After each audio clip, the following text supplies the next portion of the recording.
Hello, BookTube, and welcome back to Reading Vermont. Not Reading, Vermont, the tiny little 650-person hamlet in Windsor County, but Reading, Vermont, where I raid the stash of used books that I bought the last time I was up in Vermont. I went hog wild in the company of Mark Richardson of Richardson Reads, and we went to a number of different used book places, and I got whatever looked of interest to me.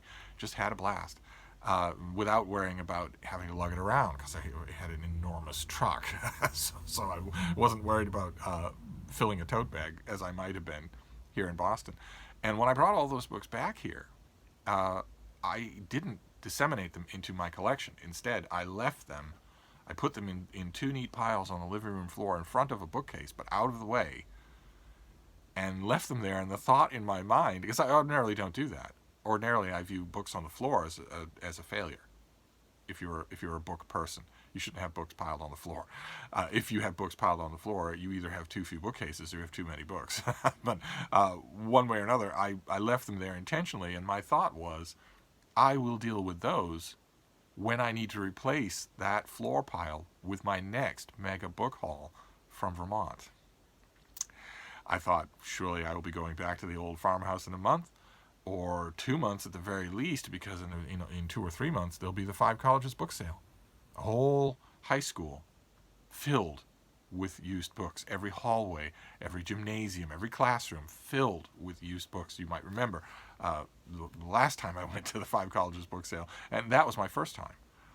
And I was dumbfounded by how much fun it was. Just dumbfounded. Mark had been telling me for the whole of that visit. He'd been saying, okay, well, we're having fun now, but we got to plan our attack on the Five Colleges book sale. We got to get up at the crack of dawn. We got to be out well before the sale goes on, because there's going to be a long line to get in. And I, at first, was thinking, oh, come on. Oh, come on. But then I experienced it, and it's amazing. And I went, if anything, I went light on the Five Colleges book sale last year. I caught a little bit off balance, and the prices were all great, and there were whole rooms that I didn't give anything like the examination they deserved. And so in the back of my mind, I was thinking, well, the next time you do that, set aside $100 and spend it all. So just go hog wild, buy everything that you see that you even remotely like, because it's a fun event. And because you don't have to worry about lugging these things, you have a truck to get them back to the old farmhouse and a truck to get them back to Boston. But of course, that is not to be. The Five Colleges book sale was canceled for this year. All bookstores in Vermont and Massachusetts and everywhere else in the world are closed to foot traffic. Most of them are desperately hanging on, trying to survive for who knows how long, until quarantine is lifted, until self-quarantine is lifted. Most states in the United States are doing what I imagine all of them will do in a month, which is prolonging the quarantine period that they had announced 2 weeks ago, as cases just go up and up. So who knows when I will climb into that monster truck and go driving around Vermont's used bookstores again. And because of that, and because that's true in Boston as well, I realized that I had better read those used books. I hadn't touched them at all, and I don't have access to used books anymore. I have a small amount of book buying money set aside for ebooks, but those will be new. Those won't be. I won't be doing much used book buying with that fund. So I have gone back to those two big piles of used books that I got in Vermont, and I thought, why not share them with you in detail as I go through them? So that's what I'm going to do. A lot of you didn't seem to mind the idea when I did it last time with John Jake's The Bastard, so I thought we'd do it again. We're moving to the year 1988. This is the huge novel Alaska by James Michener, who was born in the first decade of the 20th century, 1907 or something like that, and lived forever. He just lived 100 years. And he broke out with his first book, which he wrote in his 40s. The Tales of the South Pacific was not only a critical success, it won major book awards, but it was also a huge financial success. And then it was adapted to stage and screen by two of the greatest musical impresarios in the history of musical theater. So it was what we in the literary trade refer to as an auspicious beginning. And Michener just went on from there. But he didn't keep writing the same thing at first. After South Pacific, he wrote a handful of books that were a lot like it and that drew heavily on his experiences during World War II. But then he started to do something different. Then he started to write massive fictional chronicles of places and concepts. Huge 1,000-page doorstoppers. This was not by any means the first of them. He wrote Alaska after he had learned not only that this sort of thing sold like the dickens, but also after he'd learned how to write this sort of thing. It takes a huge amount of work to do it right, and he was a perfectionist. He wanted to do it right. These books took an enormous amount of research to do, and what they are is just that. They're a fictional chronicle of whatever he chose to set his attention on. He was bombarded. Once this kind of book took off, once it became synonymous with him, a Michener became this, to the point where a lot of readers were introduced to Michener like this and had no idea that he'd ever written character-driven actual novels and short stories before this. Now, they'd never thought. They associated it only with these mega sagas. And once these took off and became annual events, Michener was bombarded with Chambers of Commerce letters and booster letters from all over the world saying, well, wouldn't my city make a wonderful subject for one of your books? And he had to be careful of how he chose things. And he was, and worked nonstop. He worked nonstop. We are in the age now, we are in a new era. 2020 is the era of working from home. 2020 is the era in which people are, I hope, going to relearn the benefits of self-discipline. That if you work from home, the emphasis should be not on home, but on work. Which means that if you want to stay productive, you will put on pants. I know it's heretical for me to say that, but it works for most people. You will put on pants, and you will sit at a desk, and you will work. And that is the only way that will keep your productivity up. Certainly, it's the only way you ever get anything written. And except for weird outlying cases. I might be myself a weird outlying case, but only because there is no circumstance that I have encountered yet that can put a dent in the self-discipline that I was taught when I was a wee sprout by a fanatical religious cult that taught me to use self-discipline as kind of a chair that I could sit in at any time under any circumstances. And most of you did not fall into the clutches of a fanatical religious cult in your youth. So most of you have to learn self-discipline the hard way, and I'm full of admiration for it, and now it will be put to the test. Michener understood this. A few old school writers still pounding away in the modern day understand this. William Martin, the author of Back Bay and Cape Cod. You were probably wondering when the digging was going to start. I guess we're going to see this every day. I might as well pause. For those of you who are new to the channel, that is my miniature Schnauzer, Frida. And she ordinarily spends her time pressed against me. Either sleeping or lounging or stretching or flouncing her head on top of my leg so that I will pet her. She ordinarily spends her time doing that. Hi, baby, I'm talking about you. But when I have to kick her off to make a video, and she has started protesting by digging. Anyway, where was I? William Martin. I was talking about William Martin, heck of a guy, and the author of Back Bay and Cape Cod and Annapolis and Citizen Watchman. And as he puts it, he has been working from home for 40 years or more. And he's not the only one. There are plenty of other writers out there, old school writers like Michener, who you don't interrupt them. They go and work. And if you read author biographies, you will see that from time to time. It shows up. Their habits of work always fascinate me.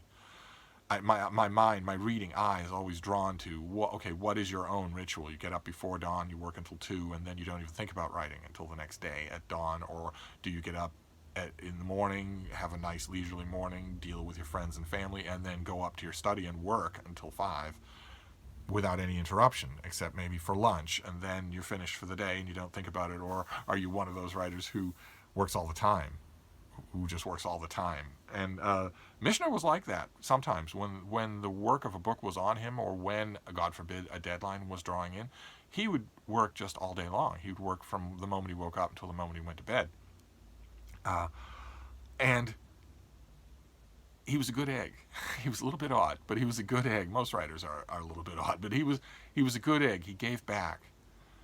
He got massively popular. He got massively wealthy, and he gave back a lot. He gave money wherever he saw a worthy cause, and God help us, the number of individual people who just anonymously got a check in the mail or got handed a $50 bill because he saw that they needed it and were too proud to ask for it. The number of such people, it'll never be counted because true charity is quiet.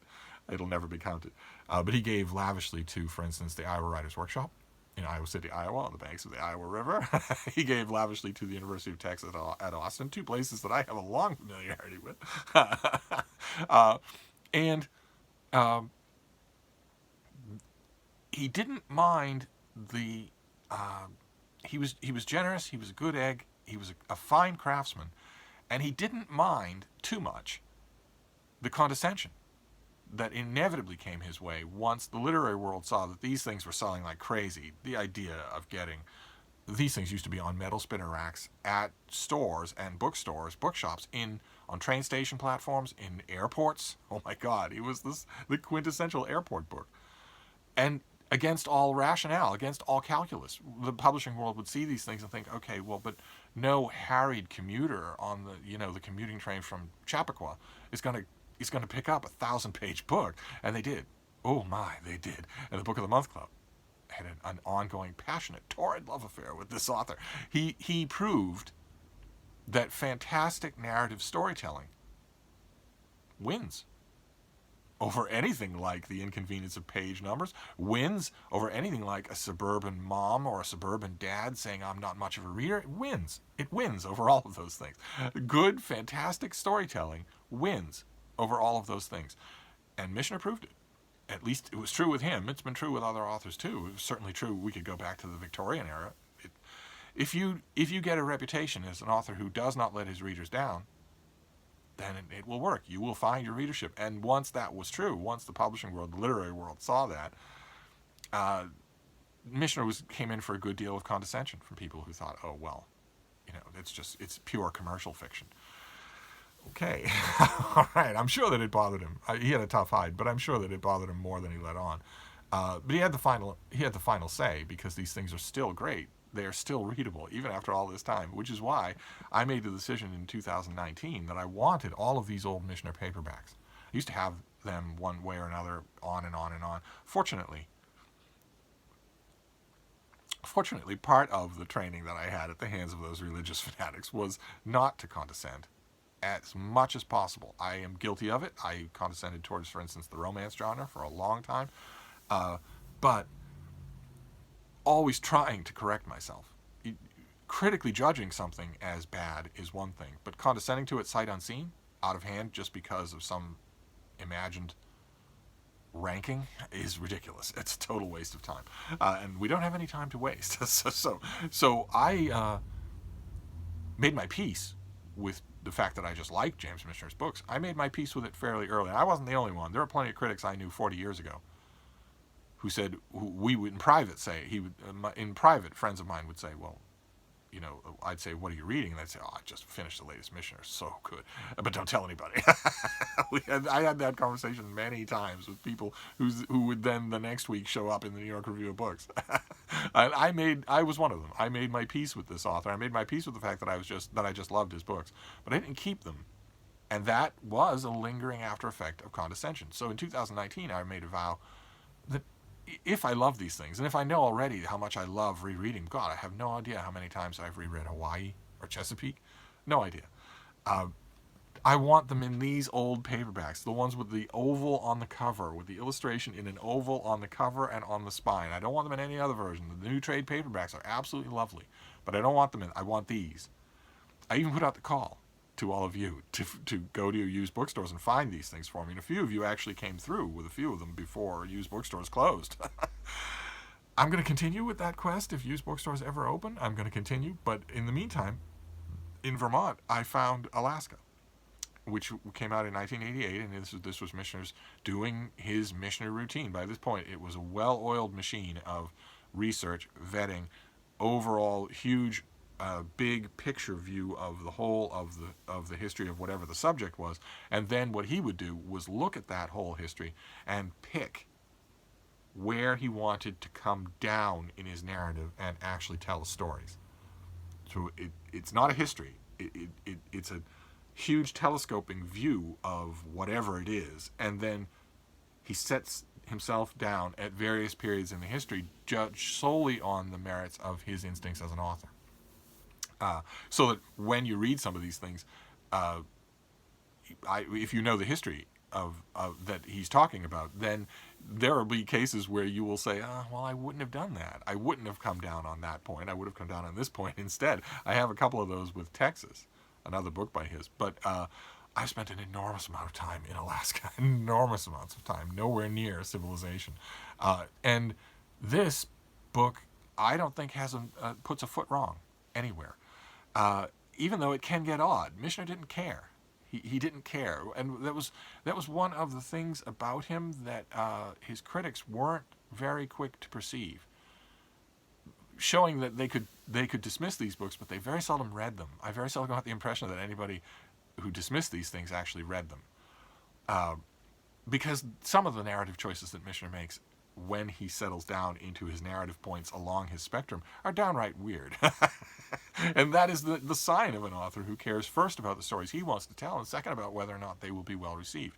I think that was true of this author, despite the fact that he's gone down in history as a byword for the ultimate commercial author. I think that is still true of him. And I think you can see it clearly in one of the earliest chapters in Alaska. Well, let me read you a bit of this. see when the penny drops for you. On a day in late winter, 29,000 years ago, Matriarch, a mammoth grandmother, 44 years old and beginning to show her age, led the little herd of 6 for which she was responsible down a softly rolling meadow to the banks of a great river, later to be known as the Yukon. Lifting her trunk high to sniff the warming air and signaling the others to follow, she entered a grove of willow shrubs that lined the river, and when the others had taken their places beside her, she indicated that they might begin feeding on the sprouting tips of willow branches. They did so with a great deal of noise and movement, for they were glad to escape the meager rations they had been forced to subsist on during the recent winter, and as they gorged, Matriarch gave grunts of encouragement. She had in her herd 2 daughters, each of whom had 2 offspring, heifer and bull to the elder, bull and heifer to the younger. Severe discipline on these 6 was enforced by Matriarch, for the mammoths had learned that the survival of their species did not depend very much on the great males with their tremendous showy tusks. The males appeared only in midsummer for the mating period, and the rest of the year they were nowhere to be seen, for they took no responsibility in rearing and educating the young. In obedience to the instincts of her race and to the specific impulses which stemmed from her being female, she devoted her entire life to her herd, especially to the young. She weighed at this time about 3,000 pounds, and to keep alive she required each day some 160 pounds of grass, lichen, moss, and twigs. And when she lacked this ample supply of food, she experienced pangs of biting hunger, for what she ate contained only minimal nourishment and passed completely through her body in less than 12 hours. She did not gorge and then ruminate like other animals, chewing her cud until every shred of value was extracted from it. No, she crammed herself with vast amounts of low-quality food and quickly rid herself of its remains. Eating had to be her main preoccupation. In case you were wondering, yes, that is a whole chapter narrated from the point of view of woolly mammoths. And Michener patterns a lot of the assumptions of that passage on extensive research that he did into African elephants, which are a strong matriarchy, which do not ruminate, they do not chew their cud, and so on and so forth, even down to the amount of poop they leave behind. But we move further on. It's not all mammoths. That would be quite the book, but it's not. Instead, we move on, and I want to show you one other thing here, which is... that was a fairly painless way. There's no way to avoid a chapter about mammoths being an expedition dump, right? Because no human can narrate from a mammoth's point of view, so it has to be exposition. But when we get into the chapters with humans, actually humans, then Michener is faced with the same question that all historical novelists face, which is, how do you deal with your exposition? How do you work it in? And I want to give you a taste of what that's like for those of you who maybe have never read this author.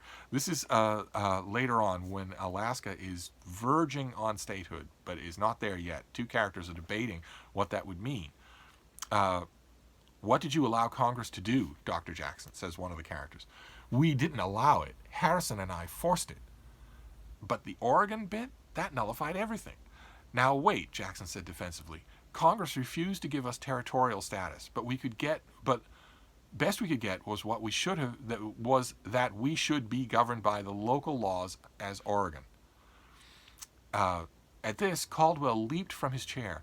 If it was the laws of Oregon, it would be all right. What you gave us are the ancient laws of the territory of Oregon. It became a state in 1859. You're taking us back to the way Oregon was in 1858. And when he spelled out this monstrous limitation this placed on Alaska, Jackson sat with mouth agape.